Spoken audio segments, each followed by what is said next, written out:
Bien-aimés dans le Seigneur, que la grâce et la communion du Saint-Esprit soient avec chacun d'entre vous. Pour notre méditation de ce jour, nous allons lire dans l'Évangile de Jean, Jean chapitre 16, verset 8. Mais avant de lire notre texte de ce jour, nous allons exécuter ce chant de face à face. Brise-moi, brise tout ce qui est rebelle en moi. Immonde-moi de ces branches mortes qui ne fleuriront pas. Brise-moi, brise tout ce qui est rebelle en moi. Immonde-moi de ces branches mortes qui ne fleuriront pas. Il faut que tu grandisses et que je diminue. Que tu grandisses et que je diminue. Il faut que tu grandisses et que je diminue. Que tu grandisses et que je diminue. Jésus. Jean chapitre 16, verset 8, là il est écrit « Et quand il sera venu, il convaincra le monde en ce qui concerne le péché, la justice et le jugement. » Amen. Bien-aimé, le texte de ce jour tiré de l'évangile de Jean aborde le sujet du Saint-Esprit et particulièrement l'une des missions du Saint-Esprit. Je voudrais vous rappeler que le Saint-Esprit, c'est la troisième personne de la Trinité, un avec le Père et le Fils. C'est la présence de Dieu que nous recevons lors de notre nouvelle naissance, quand d'une manière délibérée, nous ouvrons nos cœurs au Seigneur Jésus. C'est pour ça que Jean pouvait dire dans Jean chapitre 1, je crois le verset 12 ou 13, « À tous ceux qui l'ont reçu, elle a donné le pouvoir de devenir enfants de Dieu. » Donc, l'une des missions du Saint-Esprit, et nous en verrons d'autres plus tard, c'est de nous convaincre de péché, de justice et de jugement. Je vous encourage à lire jusqu'au verset 11.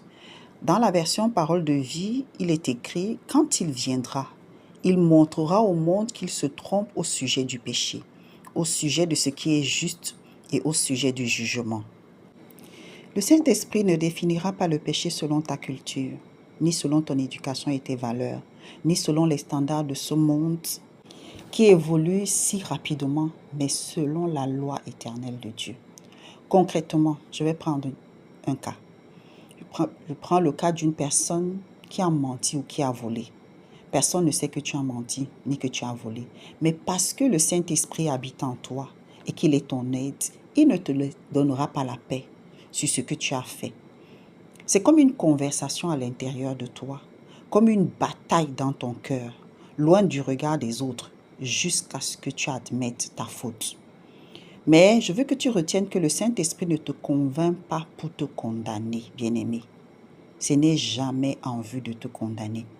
Mais c'est pour t'amener à une repentance sincère, à une repentance profonde, afin que tu puisses retrouver ta liberté.